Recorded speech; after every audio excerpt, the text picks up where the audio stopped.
नमस्कार दोस्तों, स्वागत है आपका अपने चैनल में। सबसे पहले तो आप लोग को वेरी वेरी सॉरी वीडियो नहीं डाल पाने के कारण। ठीक है, तो आज के बाद हम बिल्कुल रेगुलर रहेंगे। तो बिना देर किए हुए शुरू करते हैं। आज का हमारा टॉपिक है पॉलिटी में उद्देशिका, प्रियम्बल। ठीक है, प्रियम्बल यानी कि प्रस्तावना उद्देशिका। किसी भी चीज़ का बुक का उसमें क्या अंदर में रहेगा वो उसके प्रस्तावना को देख करके हम लोग पता करते हैं। ठीक है, तो ये भारत का जो संविधान है उसका उद्देशिका ये बताता है कि हमारा संविधान कैसा है। ठीक है, तो ये उद्देशिका को एक बार देख लेते हैं हम लोग। इसमें है कि हम भारत के लोग भारत को संपूर्ण प्रभुत्व संपन्न समाजवादी पंथ निरपेक्ष लोकतंत्रात्मक गणराज्य बनाने के लिए उसके समस्त नागरिकों को क्या है, सामाजिक आर्थिक और राजनीतिक न्याय। यहाँ पे ध्यान दीजिए, न्याय कितने तरह का है? 3 तरह का न्याय है। ये सब क्वेश्चन आया हुआ है, इसीलिए आपको देख लेना है। इसमें विचार, अभिव्यक्ति, विश्वास, धर्म और उपासना की स्वतंत्रता। तो इसमें स्वतंत्रता कितने प्रकार की है? तो विचार, अभिव्यक्ति, विश्वास, धर्म और उपासना, यानी कि 5 तरह का। ठीक है, प्रतिष्ठा और अवसर की समता। समता कितने तरह की हो गई? तो 2 तरह की। प्राप्त करने के लिए तथा उन सब में व्यक्ति की गरिमा और राष्ट्र की एकता और अखंडता को सुनिश्चित करने वाली बंधुता बढ़ाने के लिए दृढ़ संकल्पित होकर हम लोग 26 नवंबर 1949 को संविधान को क्या करते हैं? अंगीकृत, अधिनियमित और आत्मर्पित करते हैं। ठीक है, किस डेट को? 26 नवंबर 1949 को। चलिए ठीक है, आगे बढ़ते हैं इसको वन लाइनर में। संविधान सभा में उद्देश्य प्रस्ताव कब प्रस्तुत किया गया था? ठीक है, तो संविधान सभा में उद्देश्य प्रस्ताव 13 दिसंबर 1946 को प्रस्तुत किया गया था। कब किया गया था? 13 दिसंबर 1946 को किया गया था। नेक्स्ट है, भारतीय संविधान का कौन सा भाग भारत को एक धर्मनिरपेक्ष राज्य के रूप में वर्णित करता है? तो जो है ये भारत का संविधान का जो प्रस्तावना है ये धर्मनिरपेक्ष राज्य के रूप में इसको वर्णित करता है। इसमें अभी इसका देख लेते हैं। भारतीय संविधान की प्रस्तावना में भारत को एक प्रभुत्व संपन्न समाजवादी पंथ निरपेक्ष लोकतांत्रिक गणराज्य के रूप में घोषित किया गया है। ठीक है, चलिए आगे बढ़ते हैं। सर्वोच्च न्यायालय द्वारा ऐसा किस वाद में कहा गया है? वाद यानी कि किस केस में कहा गया है कि अनुच्छेद 368 के अंतर्गत संविधान के प्रस्तावना में भी संशोधन किया जा सकता है, परंतु यह मूल ढांचे का उल्लंघन करने वाला नहीं होना चाहिए। ठीक है ना, ये किस केस में कहा गया है? तो ये केशवानंद भारती वाद कब का था? ये 1973 में। ठीक है, केशवानंद भारती वाद 1973। ठीक है, इसमें ये कहा गया कि जो संविधान का अनुच्छेद 368 है उसको संशोधन किया जा सकता है, लेकिन ये होना चाहिए कि जो संविधान का मूल ढांचा हो उसके थ्रू वो उसका उल्लंघन नहीं होना चाहिए। ठीक है, अब संविधान संबंधी कुछ विचार जो है किनके बड़े लोगों का वो देख लेते हैं। उद्देशिका को के.एम. मुंशी के राजनीतिक जनपत्री ठाकुरदास भार्गव ने संविधान की आत्मा तथा N.A. पालकीवाला ने संविधान का परिचय पत्र कहा। क्या किसने? सबसे पहले के.एम. मुंशी ने क्या कहा? जन्म पत्री कहा, राजनीतिक जन्म पत्री। ठाकुरदास भार्गव ने क्या कहा? संविधान की आत्मा कहा था। ठीक है, संविधान की आत्मा। और N.A. पालकीवाला ने संविधान का परिचय पत्र कहा। ठीक है, नेक्स्ट है अनुच्छेद 32 यानी कि संवैधानिक उपचारों का अधिकार को डॉक्टर भीमराव अंबेडकर ने संविधान का हृदय एवं आत्मा कहा है।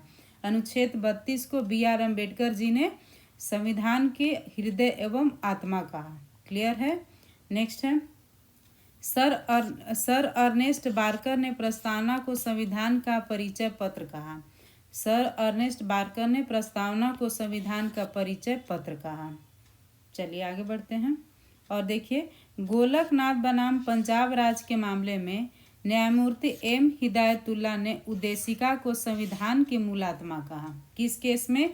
गोलकनाथ बनाम पंजाब राज्य के मामले में जो CJI थे M. हिदायतुल्ला ने उद्देशिका को संविधान की मूल आत्मा कहा था। ये तो कुछ विचार हो गए जो कि एग्जाम में पूछे जाते हैं। चलिए आगे देख लेते हैं इसको। भारत के संदर्भ में पंथ निरपेक्ष शब्द का सही भाव क्या है? ठीक है, भारत के संदर्भ में पंथ निरपेक्ष शब्द का सही भाव क्या है? भारत में राज्य का कोई पंथ या धर्म नहीं है, कोई पंथ या धर्म नहीं है। ठीक है, नेक्स्ट है, उद्देशिका में सम्मिलित सामाजिक, आर्थिक एवं राजनीतिक न्याय के तत्व किससे संबंधित है? ठीक है, ये न्याय 3 तरह के हैं और ये तीनों न्याय किससे संबंधित है? ये 1917 की रूसी क्रांति से संबंधित है। किससे संबंधित है? 1917 के रूसी क्रांति से संबंधित है। नेक्स्ट है, उच्चतम न्यायालय ने किस वाद में यह धारणा प्रस्तुत की कि उद्देशिका संविधान का अभिन्न अंग है? ठीक है, उद्देशिका जो है संविधान का अभिन्न अंग है। ये SR बॉम्बे बनाम यूनियन ऑफ इंडिया में इन्होंने कहा। किसने? SR बॉम्बे बनाम यूनियन ऑफ इंडिया केस में इन्होंने कहा कि जो उद्देशिका है संविधान का अभिन्न अंग है। नेक्स्ट है, सभी व्यक्ति पूर्णतः और समान रूप से मानव है, यह सिद्धांत क्या कहलाता है? जितने भी व्यक्ति है पूर्ण रूप से पूर्णतः समान रूप से मानव है, ये क्या है? ये सार्वभौमिकता का सिद्धांत कहलाता है। ये कौन सा सिद्धांत कहलाता है? ये सार्वभौमिकता का सिद्धांत कहलाता है। भारत में लौकिक सार्वभौमिकता है क्योंकि संविधान की प्रस्तावना किससे प्रारंभ होती है? भारत में जो है लौकिक सार्वभौमिकता है इसलिए है क्योंकि भारतीय जो संविधान है किस वाक्य से प्रारंभ होती है? तो ये प्रारंभ होती है हम भारत के लोग, we the people of India शब्दों से प्रारंभ होती है। ठीक है, लोक कल्याण शब्द भारत के संविधान की उद्देशिका में नहीं है। ध्यान में दीजिएगा, लोक कल्याण शब्द जो है भारत के संविधान की उद्देशिका में नहीं है, बल्कि यह राज्य के नीति निर्देशक तत्व का भाग है। यह राज्य के नीति निर्देशक तत्व का भाग है।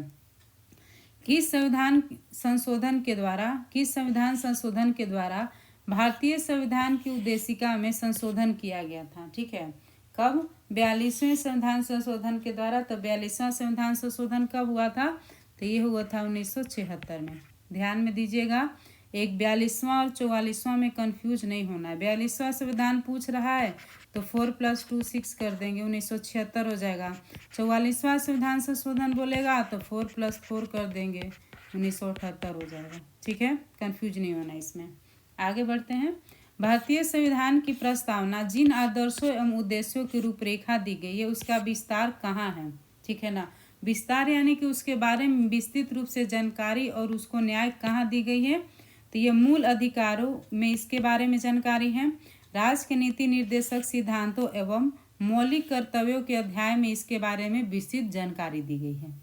ठीक है, नेक्स्ट है, भारत राज्य जो है, राज्य यानी देश यहाँ पे समझिएगा। ठीक है, राज्य का सबसे महत्वपूर्ण तत्व क्या है? ये संप्रभुता है। संप्रभुता मतलब है कि आप पूरी तरह से इंडिपेंडेंट हैं, आप बाहरी हस्तक्षेप से मुक्त हैं, आप अपना निर्णय स्वयं ले सकते हैं। ये किसी देश के लिए संप्रभुता का मीनिंग होता है। ठीक है, आगे बढ़ते हैं। समाजवादी यानी कि सोशलिस्ट, अखंडता इंटीग्रिटी तथा पंथ निरपेक्षता यानी कि सेकुलर शब्द संविधान की प्रस्तावना में किस संशोधन के द्वारा सम्मिलित किए गए थे? ध्यान में रखिए, क्या? समाजवादी, अखंडता और पंथ निरपेक्ष। ये कब शामिल किए गए थे? 42वें संविधान संशोधन, अभी ऊपर समझाया। 42वां संविधान संशोधन 1976 में हुआ था। ठीक है, उद्देशिका को राजनीतिक जन्म पत्र यानी कि पॉलिटिकल हॉरोस्कोप की संख्या किसने प्रदान की थी? तो ये KM मुंशी ने इसको बताया था। किसने बोला था इसको? KM मुंशी ने बोला था। प्रस्तावना संविधान का अंग नहीं है। ठीक है, प्रस्तावना जो है संविधान का अंग नहीं है। ये उच्चतम न्यायालय ने का यह मत किस बात जो है यानी कि किस केस में उन्होंने ये व्यक्त किया था? इन्होंने ये बेरूबारी बनाम संघ मामले में 1960 में किया था। बेरूबारी बनाम संघ भारत में 1960 में ये मामला आया था। चलिए आगे बढ़ते हैं। संविधान निर्माण में महत्वपूर्ण भूमिका निभाने वाले संविधान सभा के सदस्य सर अलादी कृष्ण स्वामी अय्यर के अनुसार संविधान की प्रस्तावना हमारे दीर्घकालिक सपनों का विचार है। जो संविधान जब निर्माण हो रहा था तो संविधान सभा जब गठित हुआ था तो उसके एक सदस्य थे सर अलादी कृष्ण स्वामी अय्यर। ठीक है ना, उन्होंने ये कहा था कि जो हमारा संविधान है कि संविधान की जो प्रस्तावना है हमारे दीर्घकालिक सपनों का विचार है। ठीक है, चलिए यहीं पे टॉपिक ख़त्म करते हैं। अब वीडियो रेगुलर आएगा और पढ़ते रहिए, आगे बढ़ते रहिए।